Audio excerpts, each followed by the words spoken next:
pessoal, bem-vindos mais uma vez ao Pausa Saudável, aquele encontro que a gente para um dia da semana e fala de saúde, gente. Uma horinha só, por favor, né? Descansa no sofá, liga a televisão e me assiste. Ou no trânsito, quem sabe, ouvindo ali no Spotify, né? O Pausa Saudável, ele tem o intuito de levar conteúdo de relevância sobre saúde para você.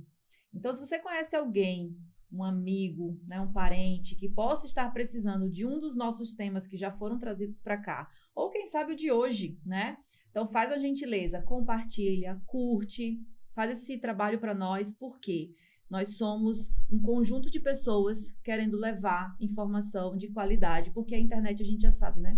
A internet hoje tem muita coisa aí que é rasa e as pessoas estão ali compartilhando e acham que aquilo ali é uma verdade, que aquele profissional tem propriedade para falar. Às vezes tem, mas é melhor você ir num lugar sério, como Pausa Saudável. Então, hoje não está sendo diferente.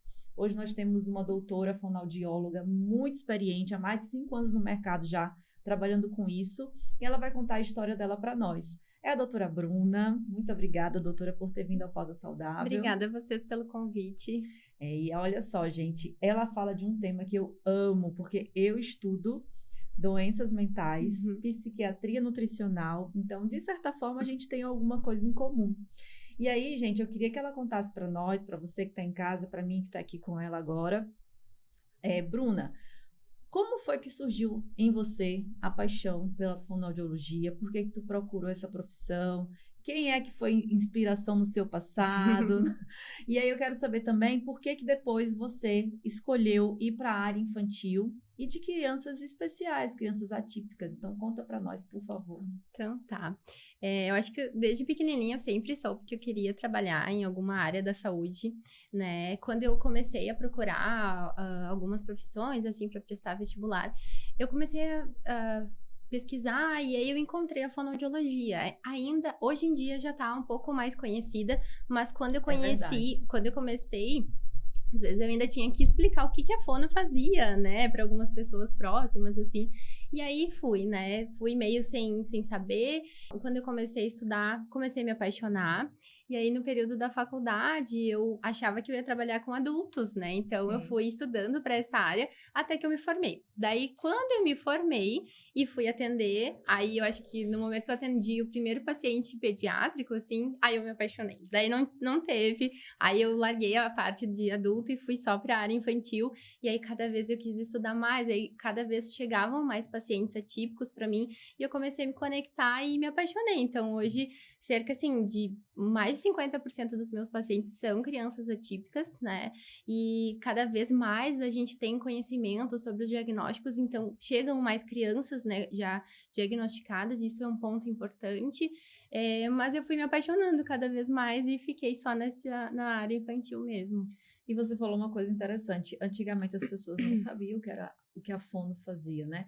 Eu lembro que nos meus primeiros empregos eu ia para seleção de trabalho e depois fazia um exame admissional e tinha um exame com fono. Era aquilo ali que eu sabia o que era fono. E eu tenho uma amiga, né? Amiga, assim, que eu amo demais, de infância. E ela é uma excelente fonoaudióloga em Natal. Só que ela trata só disfagia com idosos, né? Então, é outra área completamente diferente da sua. Mas eu queria que você explicasse para quem ainda não sabe em casa o que o fonoaudiólogo faz. Eu dei um exemplo aqui. Você falou um pouquinho sobre crianças atípicas, mas quais são as grandes áreas da fonoaudiologia? Tá, então a fonoaudiologia tem várias especialidades, né? A minha é a área de linguagem, então dentro da linguagem ainda, e especificamente eu trabalho com essa parte, fala e comunicação, mas tem a área de disfagia, tem a audição, tem voz, tem fonoaudiologia educacional, que é a fono que vai na escola, tem fonoaudiologia hospitalar, tem fonoaudiologia, e tem perícia, né? Então hoje em dia a gente já está conseguindo se inserir um pouquinho melhor no mercado. São várias áreas, então, na verdade, o ideal é a gente ir se especializando, né, em uma grande área, para a gente conseguir se aprofundar e estudar melhor, assim, mas são várias áreas que o fonoaudiólogo tá trabalhando, desde o bebezinho, né, quando nasce ali no aleitamento materno, até aos idosos, né, com problemas de alimentação, como essa tua amiga que trabalha com disfagia também, né. E o fono, gente, só para vocês saberem, né? Ele está concentrado nessa área aqui do nosso corpo, né? Então, audição, fala, isso é muito importante a gente saber, porque às vezes você tá com uma pessoa dentro da sua casa que tem uma dificuldade para falar, uma língua presa, alguma coisa assim, um bebê que demora para falar, né? Às vezes existe já um cronograma de início de fala, 2, 3 anos tem que começar a falar alguma coisa. Não falou? Procura um especialista, né? E o que eu queria perguntar a você, né? Hoje, o autismo, por exemplo, ele está muito em evidência nas redes sociais, né? Hoje se fala muito em diagnóstico, e eu estou falando até pela minha área, né? Não se sabe ao certo se os diagnósticos aumentaram porque a ciência melhorou, se os pais estão se informando mais, ou se aumentaram os casos. Mas é muito importante quem é pai ou mãe de criança atípica que tem autismo, né? Procurar o fonoaudiólogo. E aí é um apelo que eu faço aqui. Por que eu estou falando isso? Porque eu conheço crianças que têm 10 anos e não falam. E aí é nível 2 de suporte, por exemplo. Mas eu conheço criança nível 3 de suporte e fala porque foi pro fono desde pequenininho. Intervenção precoce, né? A importância, gente, de você procurar o profissional e fazer esse acompanhamento, sabe? Às vezes a pessoa acha que é muito caro e nem é. Esse acompanhamento é tão importante, é tão importante. Eu queria que você falasse um pouquinho sobre isso, sobre essa evolução na tua área em relação a esses pacientes. Tá. Intervenção precoce é algo que a gente consegue ver, assim, né? Porque, claro, nada garante que uma criança que chega pequenininha, dependendo do grau de suporte que ela terá, que ela vai falar, mas a gente consegue trazer essa comunicação para ela, pelo menos, né? Então, tem recursos tecnológicos, como a comunicação aumentativa e alternativa, que a gente dá essa possibilidade de comunicação para a criança, né? Isso faz até com que, às vezes, a criança que tem algumas crises, né? Algumas dificuldades comportamentais, conseguir se comunicar e reduzir essas dificuldades de comportamento, né? Porque, imagina, a gente quando quer tentar se comunicar e a pessoa não entende, a gente se frustra, né? Imagina para uma criança que não tem, assim, essas habilidades comunicativas. Então, a gente vai dando essa possibilidade para a criança e cada vez mais cedo. Então, quanto antes ela iniciar, melhor vai ser a chance dela tentar se comunicar melhor no futuro, né? Ser um adulto que tem possibilidade de comunicação, mesmo que não seja com a linguagem verbal, né? Mas que pelo menos algum tipo de comunicação seja possível. E esses exercícios em consultório, né? Você atende em casa, o paciente vai até você. Fala um pouquinho assim da sua rotina com esses pacientes. Quais são as melhores práticas? Queria que você fizesse um aparato geral para o pessoal entender de fato o que pode esperar, né, de procurar um profissional da área. Tá. Hoje eu atendo só em consultório, né? Eu já fiz atendimento domiciliar, mas às vezes o domicílio nos limita um pouco, né? Então, no consultório eu tenho todos os recursos que eu preciso, então a criança vai até mim, e é bom porque daí a gente começa a organizar essa criança também para ela conviver mais, né, em sociedade, e se inserir aos pouquinhos, como se fosse ir aos poucos socializando melhor, né? Então, isso faz uma diferença grande.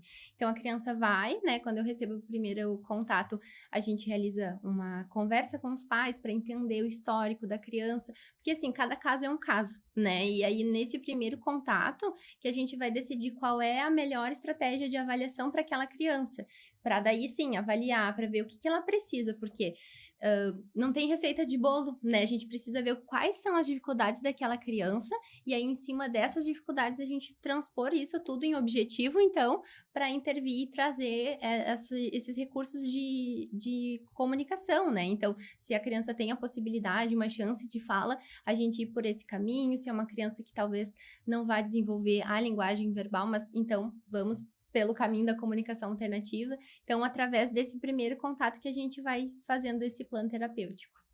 E quais são as expectativas do pai e da mãe dessa criança falar num início de vida saudável?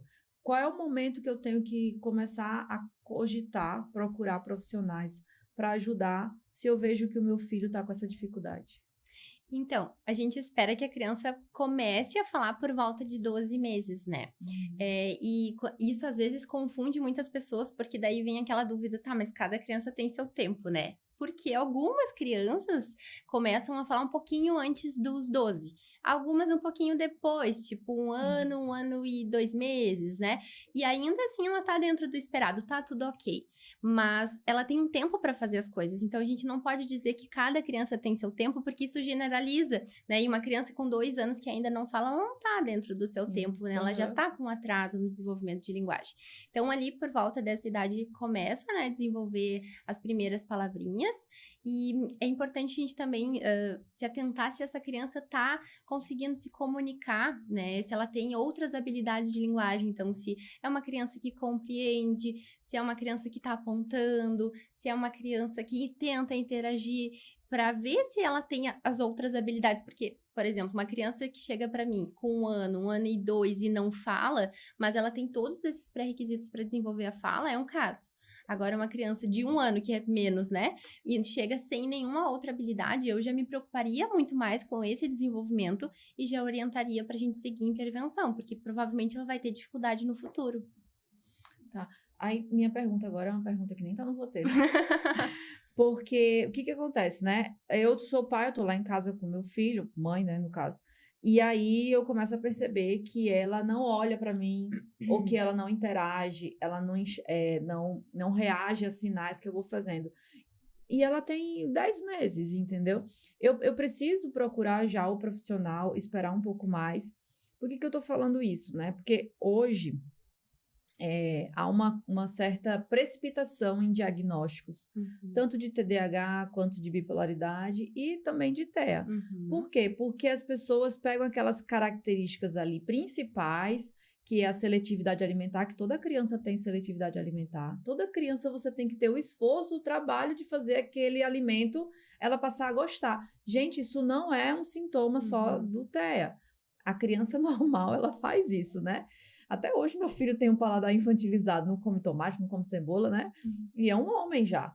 E então, assim, a mesma coisa em relação à fala, né? Já que é a tua especialidade.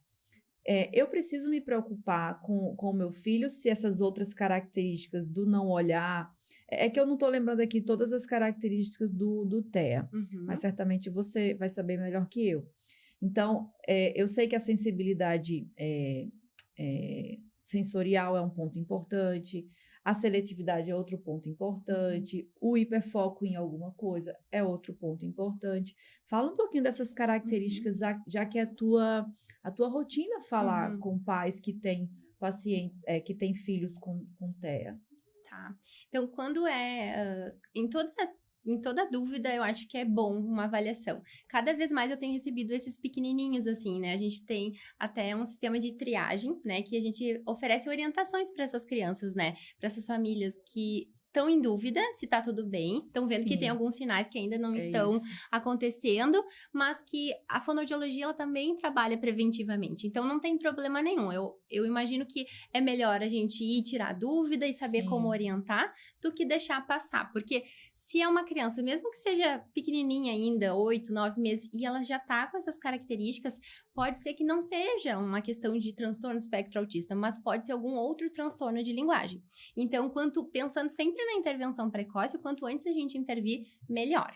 Mas, às vezes, acontece mesmo esses diagnósticos errados, né? E as pessoas... Porque tem a questão do atraso de fala, né? Daí a criança não falou, aí, meu Deus, é autista, né? Mas, na verdade, não, porque o transtorno espectro autista, ele não vem de uma forma isolada. Só por causa do atraso de fala, a gente não pode dizer que a criança tem um transtorno do espectro autista. Ela pode ter algum tipo de transtorno de linguagem, né? Alguma dificuldade de linguagem, mas não necessariamente o autismo, porque o autismo tem que ter esses critérios para o diagnóstico, né? Então, tem que ter essa dificuldade em ampliar o repertório, né? Então, é uma criança que tem os hiperfocos, que ela tem dificuldade em variação, é uma criança rígida, né? Então, tu oferece um brinquedo, ela não quer, ela quer brincar só do que ela gosta, do jeitinho que ela gosta. Aí, tu vai dar uma demanda, ela vira de costas pra ti, né? Então, isso são sinais, né, de crianças que possivelmente podem estar dentro do espectro, mas é um diagnóstico muito difícil. Às vezes, né, levam alguns meses para para fechar um diagnóstico. Às vezes também coloca a criança em intervenção, a criança desenvolve, até os neuros ficam em dúvida, né? E daí pedem mais tempo, porque algumas crianças, quando esses sinais estão muito clássicos, assim, né? Muito claros, aí talvez esse diagnóstico possa vir mais cedo, mas se não, é um diagnóstico que pode demorar a aparecer. Mas na dúvida, é melhor fazer a intervenção, mesmo sem diagnóstico, porque a fono vai trabalhar o quê? Com linguagem, né? Vai desenvolver a comunicação. Então, é importante, pelo menos, ir desenvolvendo essa habilidade do que a gente esperar um diagnóstico que talvez não venha, né? E caso eu não tenha esse diagnóstico e tenha talvez até a certeza que meu filho não tem nenhum transtorno, o fato de, por exemplo, ele trocar as letrinhas ao falar nessa primeira infância, eu falo pelo meu filho que até os 7, 8 anos trocava letras, não conseguia pronunciar o R, né? E aí, eu procuro o fonoaudiólogo para conseguir melhorar essa dicção? Sim, Na verdade, hoje a gente já sabe que com 5 anos é esperado que a criança já tenha uma aquisição completa de todos os fonemas, Sim. né? Mas, pra gente ter um marco, assim, pra ir observando o desenvolvimento, a cada 6 meses, sempre tem que ter um fonema novo. A criança sempre tem que estar falando um pouquinho melhor. Porque ali, né, por volta de 1 aninho, ela começa com as primeiras palavrinhas, daí com 2 anos começam as frases, um pouquinho antes das frases dá aquele boom de vocabulário, né? Mas são palavras ainda que podem vir com erros, né, com essas trocas. Então, a criança vai falar bola e sai boia, né? Então, elas vão fazendo essas substituições que é esperado até certo momento no desenvolvimento. Mas aí, conforme tá crescendo, 2 anos e 6 meses, já tem fonemas que tem que estar melhor, né? Mais claro, com essa articulação mais organizada. Com 3 anos, outros... 3,5, 4, 5, até tá toda a aquisição completa. Então, a gente pode pensar, assim, para uma base, né? Com 3 anos, a gente tem que estar entendendo pelo menos 70% do que a criança fala, ainda com algumas troquinhas, mas essa fala já tem que estar sendo compreendida pelas pessoas que não têm tanta convivência com a criança. Então, a idade dos 5 anos seria aquele momento em que o pai e a mãe conseguem dizer, eu consigo me comunicar com meu filho de forma clara, legível, e tá tudo certo, né? Outros pacientes, por exemplo, a síndrome de Down, você atende? Ou teu foco maior é o paciente autista, o TDAH também, que tem um pouco de problema para pronunciar algumas palavras, né? Por conta da velocidade do pensamento, às vezes sai mais devagar do que ele pensa. Então, todos esses pacientes, recebendo um diagnóstico ou não, podem ser paciente seu? Claro, com certeza. Não é o maior público que eu tenho de pacientes, por exemplo, com síndrome de Down, mas já atendi muitos pacientes. Eu acho que a maior parte agora são crianças dentro do espectro, algumas com TDAH, porque elas vêm com algumas dificuldades de linguagem, né? Então, sempre chega com a queixa de dificuldade de fala, ou atraso de fala, ou alguma dificuldade de linguagem em si.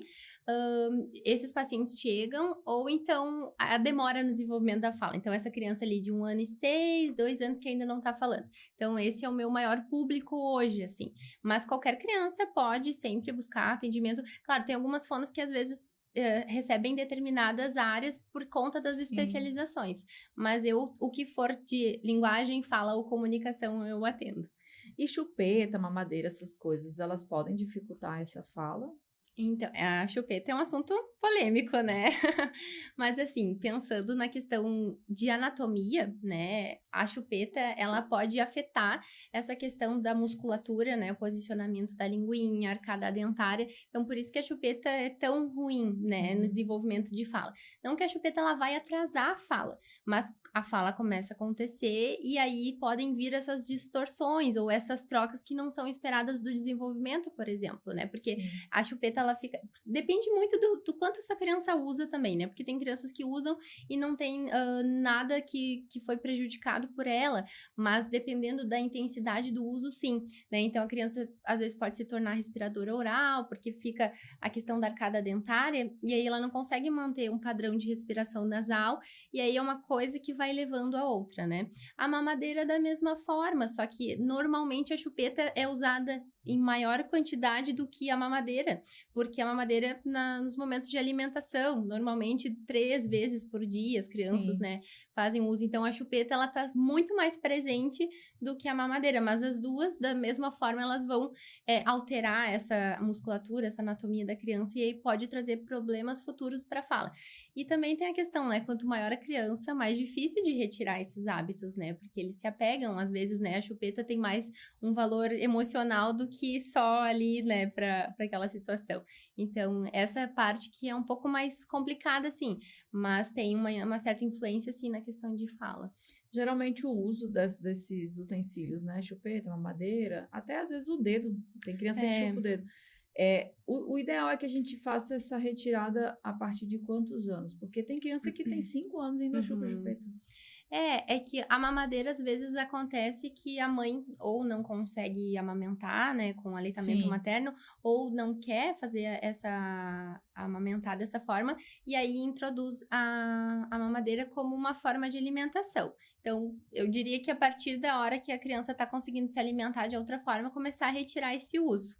Né? A chupeta também, às vezes, é usada para acalmar o bebê, né? Então, assim, eu diria que o quanto antes, melhor, né? Porque eles ficam muito espertos, assim, né? Eu tenho vários pacientes que têm essa interferência da chupeta na musculatura e a gente tem que retirar porque fica ali atrapalhando na questão da fala. E eles falam para mim que, né? Porque a gente tem os combinados, a gente, vamos dar pro Papai Noel, então a chupeta. Aí agora o Papai Noel já foi, só no final do ano. Então, eles têm até o final do ano para devolver a chupeta. Ou o coelhinho, né? da Páscoa, então. Vamos dar pro coelhinho da Páscoa. Mas eles são espertos, né? E daí eles têm as artimanhas para continuar mantendo. Então, quanto maior a criança, mais elaborado vai ser o discurso para manter com a chupeta ali, né? O meu filho chupou chupeta há muitos anos, o mais novo. Eu nem lembro o que eu fiz. Mas eu fiz alguma coisa pra tirar, porque já tava demais. Agora, incrivelmente, difícil, né? Ele não tem nenhum erro nos dentes, assim, ó, tudo certinho, nunca usou aparelho. Engraçado, né? É que é da pessoa mesmo, assim, né? Não ficou pra frente nem nada. E eu queria perguntar pra você, o bilinguismo pode causar desenvolvimento, dificuldade no desenvolvimento dessa fala? Não, de jeito nenhum, assim, não tem nenhum estudo que comprove, tá, que o bilinguismo, ele vai atrapalhar o desenvolvimento de fala, pelo contrário, né, então, quando a gente pensa, assim, em linguagem, a gente tem que pensar que, muitas vezes, 2 línguas é uma questão cultural para aquela família, né, e é injusto a gente dizer para criança, tu vai ser só com uma língua, e como é que tu vai te comunicar com a outra parte, né, ou com o pai ou com a mãe? Então, a orientação é que, se é uma família que tenha fluência em mais de uma língua, sempre se comunique com a criança na língua que for mais fluente, porque daí a gente vai dando aqueles modelos para a criança, né, de funções comunicativas, de nomear, e ela vai aprendendo, e daí vai se somando, né, se ela fala uma palavra que é a mesma, né, em 2 línguas, contam como 2 palavras, né, então a gente aumenta esse vocabulário, né, não tinha pensado assim. Do que diminui, né, e é importante para a criança se sentir incluída, porque já atendi também pacientes que eram, a família era brasileira, uma das partes, né, o pai ou a mãe, e aí foram morar em outro país. Mas aí como é que se comunica com a família que ficou aqui, né? Daí vem, assim, datas festivas, e como é que vai falar com a avó, com a tia? Então, a criança precisa estar exposta, né, inserida nas 2 línguas para que ela consiga ter esse repertório. Isso é muito importante para a linguagem da criança, né? Hoje em dia é muito fácil você mudar de país, né? Tem algumas facilidades, enfim. Eu conheci uma pessoa aqui no Rio Grande do Sul que os pais foram orientados pela escola, porque falava-se alemão em casa, lá no interior, né? E a escola disse, não, fala em português, para poder ele conseguir. E aí, hoje ele é adulto e não consegue falar mais o alemão. Que pena, né? Pois é, e aí olha só, a questão cultural da família que se perdeu, né? E é isso que a gente tem que pensar. E a criança, né, tem muito mais habilidade. Claro que a gente, como adulto, a gente tem capacidade para aprender uma nova língua, sim, mas é muito mais difícil, né? Então, a criança, ela tem facilidade por conta daquele período, né, de oportunidade. Isso, o ambiente fica muito rico, né? Então, alguém tá te apresentando o mundo naquela língua. É muito mais rico do que a gente ir lá e fazer uma aula particular de alguma língua. Não vai ser a mesma coisa, né? Hoje existem muitas escolas que estão bilíngues, né? E as crianças pequenininhas já são orientadas e ensinadas a falar inglês, principalmente, às vezes espanhol. Isso é muito bom, até porque eu acho que estimula o cérebro. Sim, com Né? certeza. Nessa fase de neurodesenvolvimento é super importante você ter esses estímulos, né? Eu lembro que eu li um livro uma vez. Pronto, eu uso meu relógio desse lado aqui, do lado esquerdo. E aí, o livro ensinava a eu trocar por uma semana o relógio de braço para eu condicionar o meu cérebro a forçar ele a olhar para o outro braço, entendeu? Você está num caminho que você faz todos os dias igual. Muda a rota para você exercitar o cérebro, porque quando você fica muito no automático, né? Até o uso do celular, a gente vai falar um pouquinho sobre o uso de telas. Tem um estudo que diz que nós já estamos olhando para a tela do telefone a cada 3 minutos. Nossa, muito. É muito, muito, assim, é muito durante o dia. Nem sei quantas vezes dá isso aí. Por quê? Porque a gente já está olhando no automático, a gente não sabe nem o que chegou, nem para se é importante, nada, mas a gente já olha porque é uma notificação, pode ser alguma coisa no Instagram que eu quero ver, e a gente não se toca de que isso pode ficar para depois, né? Então, você acaba buscando outras ferramentas para poder estimular esse cérebro a não viver no automático. E imagina, né? E aí eu queria que você aproveitasse esse momento e falasse um pouco. Existe algum problema em usar telas? E a partir de qual idade? Quais são esses problemas que podem desencadear? Tá.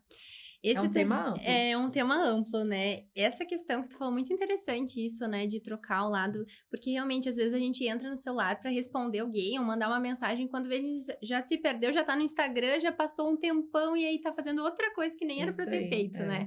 Então, as telas, elas vêm para nos distrair mesmo, né?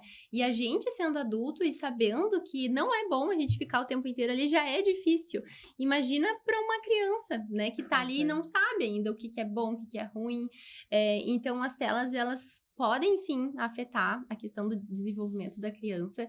Eu já atendi crianças assim que tinham atrasos enormes por conta do uso das telas. E eu vejo assim que muitas vezes as telas estão sendo inseridas a partir de 6 meses de idade das crianças, mais cedo, né? Então, o que a Organização Mundial da Saúde nos orienta é que o uso seja controlado a partir dos 2 anos de idade, né? Então, até os 2 anos é 0 telas. Mas entre 2 e 5, 1 hora de telas por dia controlada, né? E outra coisa que se a gente pensar, assim, no nosso tempo, né? Os desenhos era aquilo, tinha um início, tinha um meio, tinha um fim, eram desenhos calmos, tinha uma conexão. Hoje em dia, os desenhos são aquela explosão de cores e tudo mais. Como é que a criança não vai ficar conectada naquilo ali? Estimula demais, Estimula né? demais, assim, eu já fui fazer essa experiência para ver, fui lá para pesquisar quais eram os desenhos mais, assim, desse momento para ver, e, gente, é uma loucura, porque é um monte de cor, às vezes tá numa cena, já muda para outra, não tem contexto, então, o quanto isso realmente afeta ali naquele desenvolvimento da criança, né? E isso faz muita diferença, assim, numa criança que, por exemplo, ela assiste telas e uma criança que não assiste. A brincadeira delas é totalmente diferente, né? Eu acho legal, assim, porque quando a família busca, daí tem esse atraso, eu já oriento, quem sabe a gente tenta reduzir, porque se a gente falar, vamos tirar as telas, os pais fogem, não tem como, né, tirar, a criança vai aos poucos, ela vai se acostumando, mas de uma hora para outra, de uma forma abrupta, toda a família vai sofrer, vai ser um caos, né? Então, vamos reduzindo. E aí, as famílias se apegam nessa redução e daqui a pouco conseguem tirar tudo, né? E eles mesmos falam, Bruna, olha, a criança não brincava, agora tá brincando, porque, imagina, as telas fazem tudo aquilo por si só, né? Então, a criança falta aquela interação, né? E para ter linguagem, assim, fala funcional, tem que ter uma interação, né? Porque algumas crianças, às vezes, até podem aprender algumas palavras, mas fica um uso disfuncional. Normalmente são números ou letras que não têm um repertório de uso no dia a dia, né? Então, os pais falam, nossa, ela começou a brincar mais e essa brincadeira ela tá falando porque ela tá interagindo, ela tá nos buscando, então é tão legal de ver, assim, que eles mesmos percebem e aí eles começam a diminuir total, daí a gente vira em 0 telas, né? Então, é muito bacana que eles mesmos percebem, porque é muito diferente, assim, é uma criança que chega, ela não tem atenção em nenhum brinquedo, porque ela quer explorar tudo, nada satisfaz, porque imagina a tela que faz tudo por si só. Pois E ela chega, o brinquedo tem que criar, tem que inventar, tem que imaginar. perde o foco, né? Então, às vezes perde o interesse em conversar com ela, né? Interagir com a gente, e aí uma coisa vai levando a outra. E quando a gente faz essa mudança, a gente vê como o comportamento e o desenvolvimento parece se alinhar, né? Então, às vezes, algumas crianças até são confundidas com crianças do espectro autista, porque às vezes não atende quando a gente chama, porque as telas podem afetar a questão do processamento auditivo, né? Então, não interage, que também é um sinal do transtorno espectro autista, e aí, às vezes, se confunde. E aí, só que, claro, né? Uma criança que tira as telas, coloca a intervenção, ela evolui super rápido, né? Diferente de uma criança que tem um transtorno do neurodesenvolvimento. Uma vez eu li um livro que falava que nós mulheres falamos 3.000 palavras por dia. E os homens falam 2.000 palavras por dia. E aí você tem uma nova geração que não abre a boca para falar nada. Que é só através do WhatsApp. E assim, é monossilábico, né? Às vezes nem a palavra inteira, é uma letra, S, né? Eu tenho que fazer um exercício muito grande com os meus filhos para eles conseguirem escrever comigo. Ainda bem que quando eles nasceram não tinha as telas, não tinha acesso a celular. Um tem 21, o outro tem 18. Então, estava começando aqueles... é como se fosse um joystick, assim, sabe? Sim, pequenininho. Aí ficava jogando videogame ali. Mas não tinha acesso à internet. Você não saía dali e ia para um YouTube. Você não saía dali e ia para outros lugares, né? Aí, ali pelos 12 anos, eles ganharam um celular. Mas assim mesmo, era uma cobrinha que comia. Era o jogo que tinha. Isso, né? Não tinha esse acesso a tanto site, a tanto aplicativo. E aí, um deles, que é o meu mais velho, ele tá fazendo faculdade de ciência da computação. E ele falou assim, mãe, o problema não é a internet. A internet, ela veio para revolucionar para o bem, tá? Hoje você consegue se comunicar com qualquer pessoa em qualquer lugar do planeta em segundos. Isso é muito bom. O problema é o celular. Porque no celular você faz tudo. Você visita o banco, você entra na rede social, você conversa com as pessoas. Então, o que acontece? As pessoas, elas não usam a internet dentro do expediente ou só para trabalhar. Ela está fazendo um pagamento, ela está trabalhando e ela está olhando o Instagram. Isso faz com que, ao final do dia, eu esteja ansioso, porque eu não consegui cumprir minhas tarefas, porque sem perceber eu me distraí em coisas que não tinham relação com o meu trabalho. Então, assim, Bruna, falando agora um pouquinho, né? É por isso que as pessoas estão tão ansiosas e em depressão, porque elas não conseguem enxergar, é como se elas não saíssem do corpo, que eu acho que isso é um exercício excelente. Você sair um pouquinho da tua vida, da cena, e olhar para o que você está fazendo, para o que você vive. E eu falo por mim, eu tive que fazer um detox. Uma vez até eu vi um vídeo no YouTube, o rapaz ensinando a fazer jejum de dopamina, que nada mais era do que passar 48 horas sem acesso a nenhuma tela. E não é o celular, viu? É televisão, celular, não pode assistir série, não pode assistir jornal, não pode assistir novela, nada. 0, 0, 0, 0. E é mega difícil. É muito difícil. E assim, ó, eu acredito que você já é nova, mas já está mais perto dos 30 do que dos 20.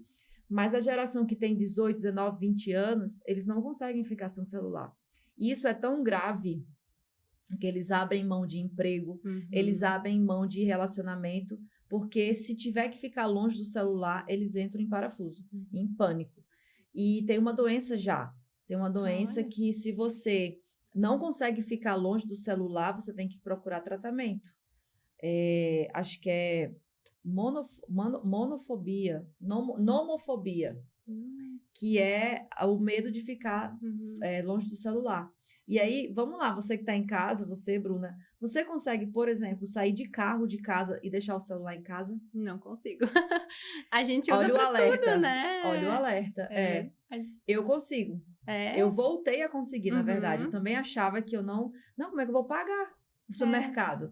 Como é que eu vou... Eu já pensei no GPS, né? Como não sei nem pra onde eu vou. Então, mas eu consigo hoje, né? Então, às vezes meus filhos falam, mas você saiu de novo sem um celular? Sim, saí. Porque às vezes eu tô no mercado andando assim, gente, né?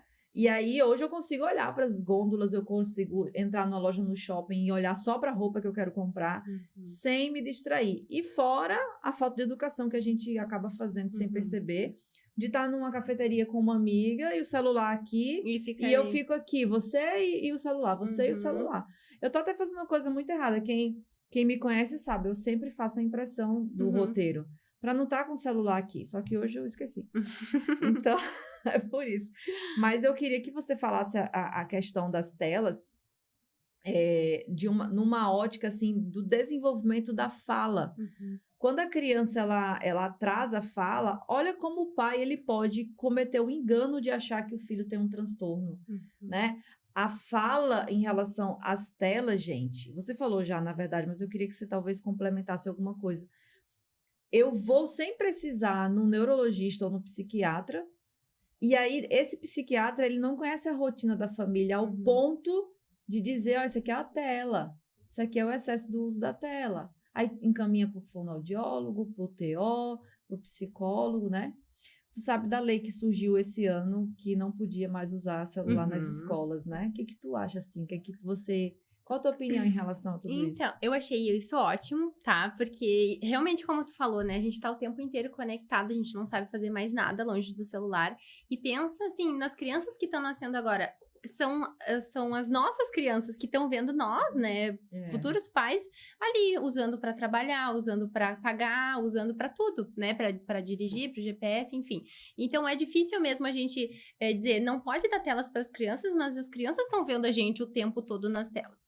Mas isso tem um peso muito grande mesmo, porque olha o quanto de, às vezes, diagnósticos precoces e errados que podem vir por conta das telas, né? Claro que não só por conta das telas que a criança vai desenvolver, às vezes pode ter alguma outra coisa associada, poderia já ter alguma questão genética, né, de fala, de atraso de fala, que ia desenvolver de qualquer forma, mas outros sinais começam a acontecer junto e que acaba confundindo todo mundo ali, né? E na verdade, isso é um problema que eu acho que é meio global, assim, porque todo mundo tá nessa dificuldade das telas. O ideal é a gente tentar fazer isso, né? Cada vez ficar um pouco mais no momento presente, que a gente tá sempre ali, né? E quando, às vezes, eu acho que o pior de tudo é isso, assim, no momento que os pais têm, às vezes, até pra brincar com as crianças, né? Então, eles falam, ai, como que eu vou estimular em casa se eu não tenho tempo? O que eu tenho? Aí senta ali com a criança, em vez de brincar, tá mexendo no celular também, né? Então, a gente tem dificuldade pra se conectar mesmo. E o quanto de transtornos que podem vir por causa desse uso do celular. Isso é uma coisa séria, né? Séria. É séria, assim, é complicado mesmo, né?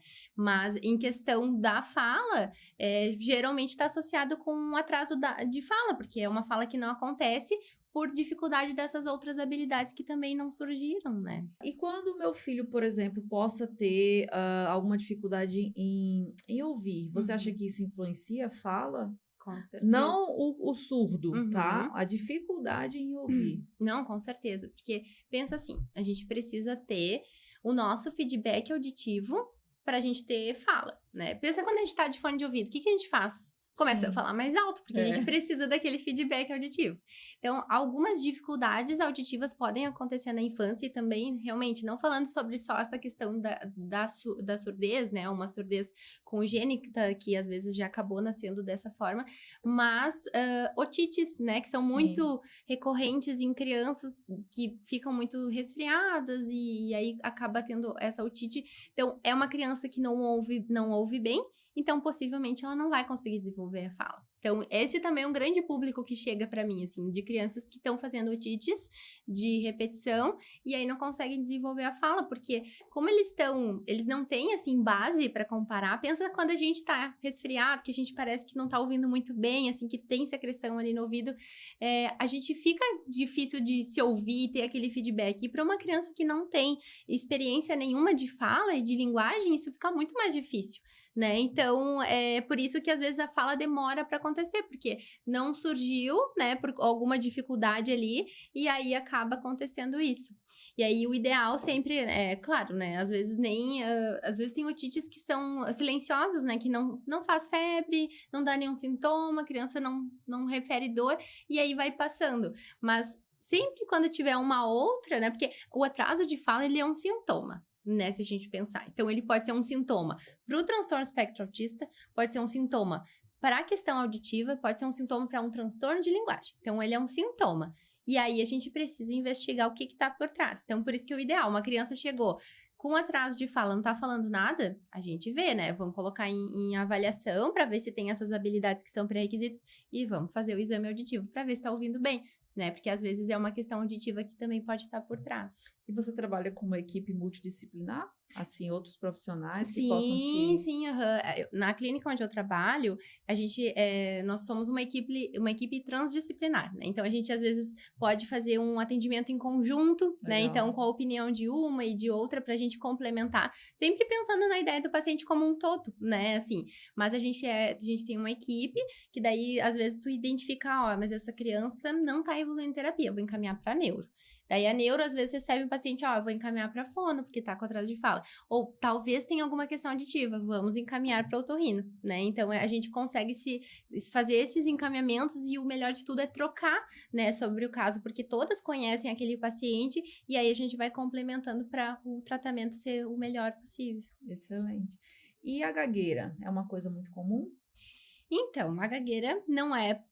muitas pessoas ainda perguntam, né? Será que a gagueira é normal, né? Normal não é, porque não acontece com todas as crianças, né? A gagueira é um transtorno de fluência de fala, né? E é um transtorno que precisa de um olhar, assim. Porque, às vezes, as famílias ficam em dúvida de como agir naquele momento, né? Porque a criança começou a gaguejar e não sabe muito bem o que falar.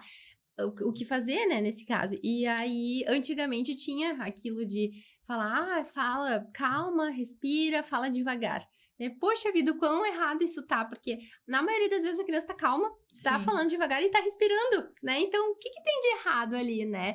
E o ideal é, quando acontecer, que vocês, né, em casa, assim, estejam se preocupando, que é uma coisa que tá permanecendo, buscar a ajuda de um fonoaudiólogo, porque ele vai saber dar as orientações para aquele caso, porque tem vários tipos de gagueira, né? Tem a repetição, tem o prolongamento, tem os bloqueios, e aí para cada caso específico vai ter uma orientação adequada para aquele caso, né? Para que a criança tenha experiências de fluência e possivelmente não cronificar essa gagueira, que daí a gente tendo essa chance de não cronificar, não vira um adulto que gagueje. Então, mais uma vez, né? A importância da intervenção precoce, porque quantos problemas a gente consegue solucionar ali na infância para não permanecer na vida adulta também, né? E como é que eu identifico, por exemplo, a gagueira, né, como patologia, versus aquela pessoa que engole palavras, né? Porque eu digo até por mim, gente. Tem palavra que até hoje, eu adulta, assim, 40 e poucos anos, eu tenho dificuldade de falar.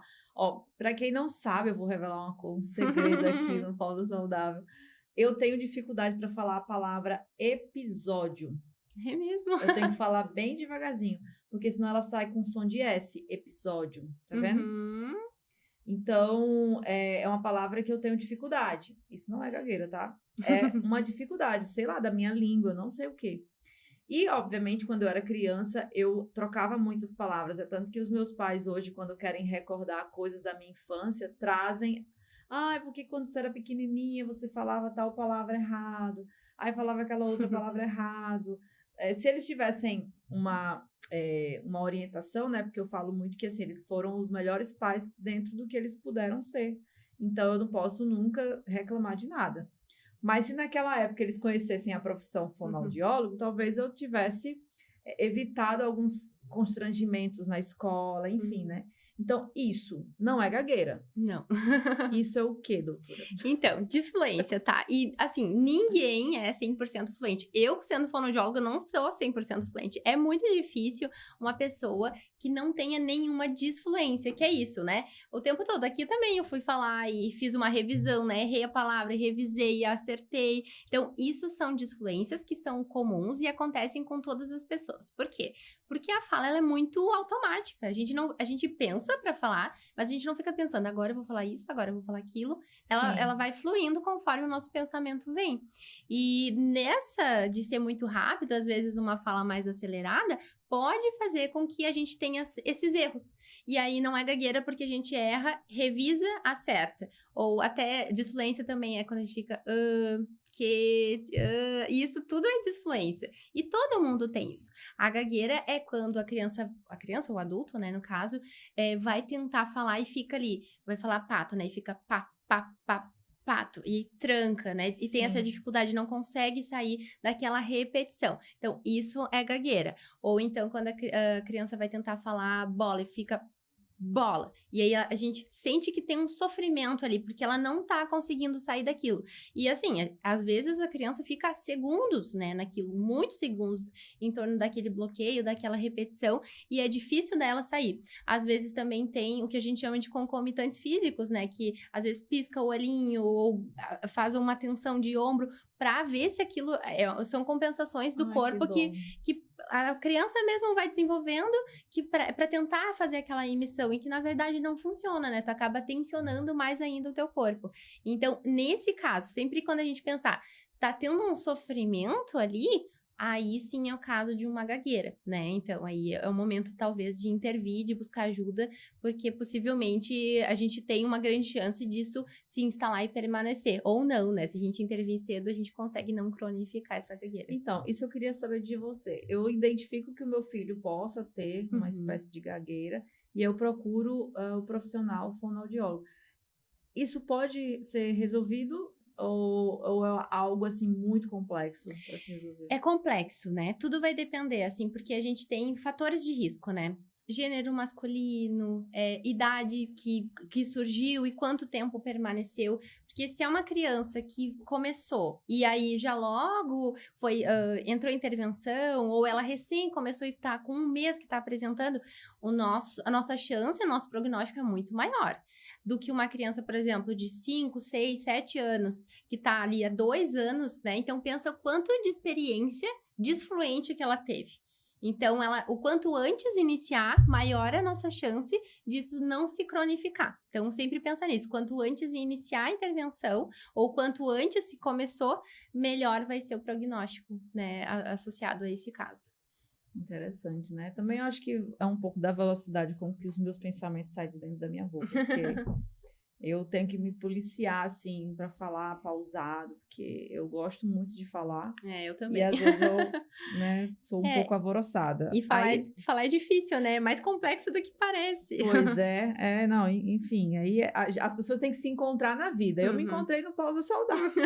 Aqui eu falo as 2.000 de hoje, de ontem, de amanhã, as palavras todas. Aí eu consigo chegar em casa e não encher a minha família de tantas palavras. A gente já está indo caminhando para o final, mas eu tenho umas perguntas interessantes aqui. Quais são as atividades que os pais podem fazer em casa para estimular a fala e a comunicação das crianças? Então, eu acho interessante a gente pensar, assim, em oportunizar, tá? As tarefas do dia a dia, para a gente incentivar essa linguagem, tá? Porque às vezes na vida, a vida pode ser muito corrida, e aí os pais falam, às vezes eu não tenho tempo de todo dia sentar e ficar 1 hora no chão com a criança, porque trabalha sei lá quantas horas por dia. Então, assim, aproveitando os momentos, né? Da alimentação, hora do banho, uma historinha antes de dormir, né? Então, porque às vezes a gente faz muitas coisas no automático, né? Então, tá ali dando banho na criança, já tá pensando na outra coisa que tem para fazer. Então, tentar se conectar com aquele momento. Eu tô dando banho no meu filho, então vou tentar conversar, né? Então, eu sempre falo pros pais, conversem com as crianças, né? Não é porque a criança ainda não fala que a gente não precisa conversar, a gente precisa mostrar o mundo para ela, né? E a gente vai narrando as coisas, né? Então, tá dando banho, vamos lavar o pé, agora vamos lavar a mão, agora tu quer lavar a perna ou a barriga, né? Então, ir trazendo essas funções comunicativas para a criança de escolha, de nomeação, para ela ter repertório, porque às vezes eu falo isso para os pais, verdade, Bruna, eu dou banho em silêncio, eu faço tudo ali, não falo nada, já passo para outra atividade. Tá dando ali a comidinha, né? Tá jantando, dá a opção para a criança, tu quer comer arroz ou feijão? Tu quer esse ou tu quer aquele? Tá bom, né? E nomeando e conversando com a criança, usar isso do dia a dia já é uma baita estimulação, né? E se tiver tempo para brincar, melhor ainda, mas aí é brincar de verdade, né? Sim. Sentar e brincar, tentar também se conectar. É melhor Isso. 15 minutos de brincadeira conectado do que 2 horas daquele jeito, pensando em outra coisa, mexendo no celular, assistindo TV. Então, o importante é a gente se apegar nos momentos, né? E na qualidade dessa troca, assim, com a criança. Isso é tão, tão bom, gente, e passa tão depressa. Eu digo porque os meus estão homens. E era um dia desse que tava aqui, ó, agarrado no meu braço, porque era pequenininho, né? Eu brinquei muito de carrinho. Meu filho mais novo tinha uma escavadeira, aí ele tirava aqui, jogava ali, tirava aqui, jogava ali. A areia era a coisa mais fofinha do mundo. Doutora Bruna, então, vamos caminhando para o final do nosso podcast. Eu acho que passou muito rápido essa né? uma hora, Foi né? boa essa conversa. E aí, sempre a gente pede, né, para o profissional, para quem quiser em casa saber um pouco mais, ou é porque é um pai ou uma mãe mais interessada em ajudar a auxiliar esse seu filho, ou às vezes um profissional, quem sabe alguém que está pensando em procurar uma profissão e aí assistir o podcast e dizer assim, já sei, você foda. Então, eu queria que você deixasse aqui para nós alguma coisa que você acha interessante. Pode ser um livro, um documentário, um filme, que tem a ver com o que nós conversamos agora. Seja autismo, seja fono, seja linguagem. O que você acha melhor? Tá, eu vou dar uma sugestão sem ter assistido, tá? Olha que responsabilidade. Mas eu ouvi falar muito bem daquele seriado que tá rolando na Netflix. Adolescência, eu quero assistir, eu só não consegui parar. Eu ainda não tive coragem de ver. Que eu vejo, não é tão sobre criança, mas eu imagino que pelas orientações ali, comentários que eu vi, tem a ver com isso que a gente falou, né? Dessa questão das telas, dessa conexão com a internet muito cedo. Então, eu acho que vale a sugestão. Vou assistir também e depois, tomara que eu não esteja errado, tomara que seja boa, né? Mas é o que me veio assim na cabeça, porque eu acho que esse assunto é muito importante, né? A gente precisa olhar de uma forma diferente, né, para esse uso de telas, o quanto faz a gente perder, às vezes, momentos que são tão importantes, né, por estar sempre conectado, sempre ali naquele momento, preocupado com o que mandaram, com quem curtiu, com quem falou comigo aqui, e não com o momento que tu tá vivendo ali. Então, eu acho que vale essa tentativa de assistir esse. Eu acho que é uma coisa muito impactante para qualquer pai, então eu quero me preparar para poder assistir.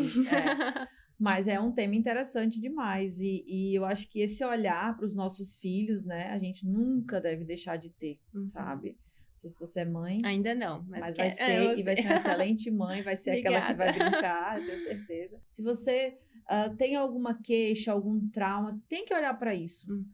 E tá na infância. Tá na ausência de um pai, na ausência de uma mãe, uma palavra falada um pouco errada, assim, no momento que você estava frágil, e isso leva você para um caminho que você nem precisava ir. E eu acho que essa série que você indicou mostra um pouco isso, né? O futuro desse adolescente, né? Então, ali a gente consegue entender essa estrutura familiar. Na verdade, eu costumo dizer que a família é uma instituição. Com certeza. Todo mundo tem seu papel para aquilo ali funcionar, entendeu? E para ter sucesso, o pai tem que contribuir, a mãe tem que contribuir, os irmãos, né? Tomara que o pessoal que esteja em casa anote aí a série. Mais uma vez, Bruna, obrigada por ter compartilhado todo esse seu conhecimento. Obrigada Eu achei lindo você ter uma profissão de propósito. Obrigada. São poucas pessoas que conseguem se encontrar, você sabe disso, né? Então, parabéns. Obrigada. Muito sucesso para você. Obrigada. Gente que ficou até o final em casa, no trânsito, no trabalho, assistindo a gente aqui, ó. Valeu! E até semana que vem.